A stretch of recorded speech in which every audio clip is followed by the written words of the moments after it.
Good evening, folks. We are constantly getting asked these days for information on what to do about Earth's disaster cycle. We have discussed this before, but it's true. There are a lot of videos on this channel, and it's not always easy to find what you're looking for. So in the spirit of reviewing all the critical information recently, let's take a bit of time tonight to go introduce things that need to be in your mind when it comes to preparing for what's coming. The solar micronova, the geological and atmospheric disaster, the loss of modern society and electrified way of life, and the breakdown of civilization as the new age of Earth arrives. Let's start with the rule of real estate: location, location, location.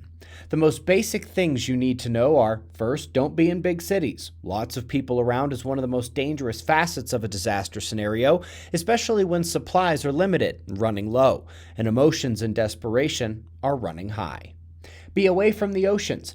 Every disaster cycle comes with terrible tsunamis that invade far inland. Avoiding danger also requires that you keep away from major fault lines. Minor ones may be okay, especially since they are everywhere. And you also don't want to be a part of Vesuvius 2.0. Stay away from volcanoes as much as you can. You do want to be at high elevation in a rural location. This helps mitigate several problems, especially the great tsunamis.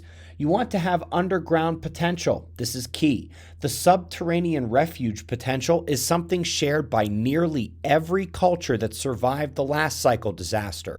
And it doesn't have to be too deep. Even a foot of soil on top of your head can be the difference when radiation surges and the weather gets wild. You want some climate awareness both now and for the aftermath. The electricity is likely to be lost, so ask yourself, can you survive the elements where you are now if you don't have electricity? What about in the aftermath with the new orientation of the Earth? Feel free to pause or rewatch this section if you have to. After location, your supplies are the most important thing to have in order. Basically, the world of prepping, but with an eye toward a lasting situation without civilization. Food, water, seeds, and weapons, these are the minimum requirement, and it will be challenging to survive without a good deal of these.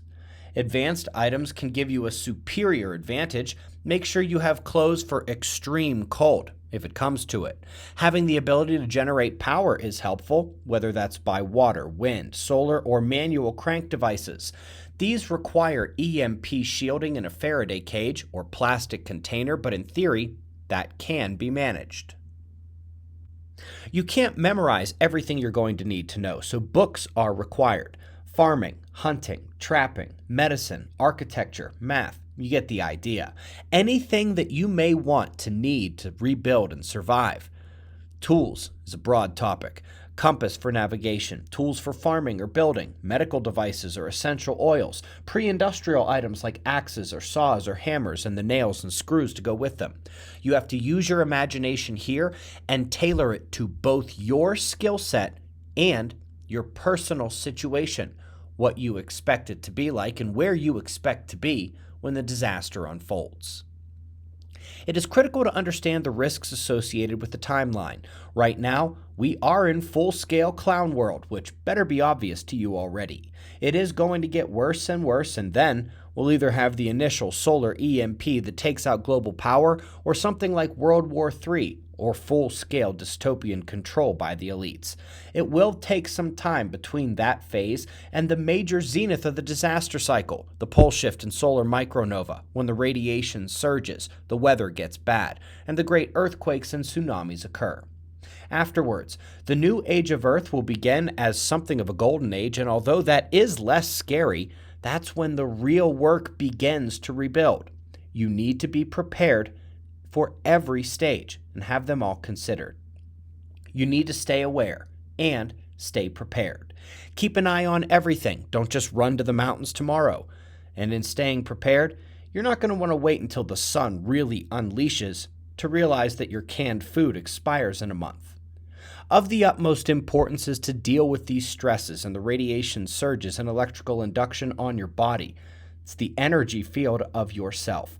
Let's rewatch our video on that topic from September. You need to be putting all of these items together now and staying vigilant. Now, enjoy the reload on your last line of defense. Last night, we put out a video overview of some of the ways in which magnetic fields impact neural circuits.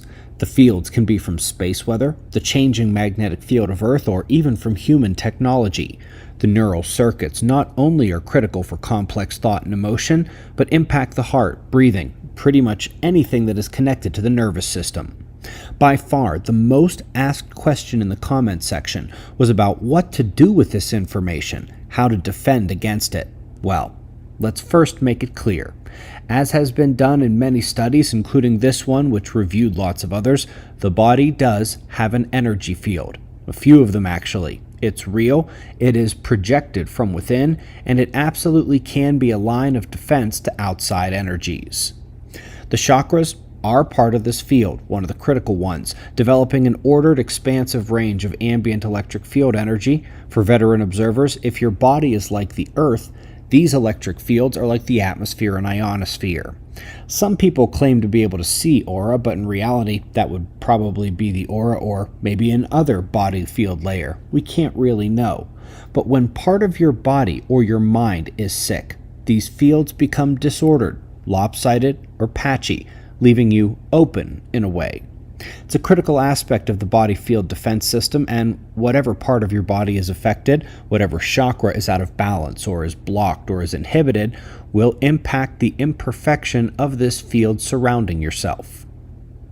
The other, larger one is your body's magnetic field, and there are actually several layers and sources, but none is bigger than that produced by the heart. Shout out to HeartMath here. The heart is the greatest driving force of your outermost defenses, and it can be affected by your diet, diseases, toxins, and yes, your psychological and emotional state as well. Anxiety can impact the field, impact the heart, just as much as too many candy bars and beers. In fact, when you are sick or out of balance or full of toxins or toxic thoughts, both your magnetic and electric energy fields are impacted simultaneously, so the question becomes, how do you strengthen it? Well, get healthy in all the ways you can. Have to say this is not medical advice. I am not a doctor, but I am presenting this as a basis of common sense based on commonly understood science in both the traditional and holistic medicinal communities. The physical side of things is largely about diet, keeping your body clear of toxins, and exercising. That exercising bit does include stretching as well, gym bros. By good diet, I do not mean the food pyramid. Mostly fruit, vegetables, and clean meats, just like our ancestors. By toxins, yes, I do mean alcohol and drugs, but also the crap you find in processed foods, household cleaners, and certain furnitures, and even chemicals and things like receipts. That's a brutal red pill if you haven't looked into it. The mental health is often more challenging and requires the blend of mindfulness through things like meditation, healing your past traumas, general positive thinking, and probably spiritual health as well. That one might even deserve its own category.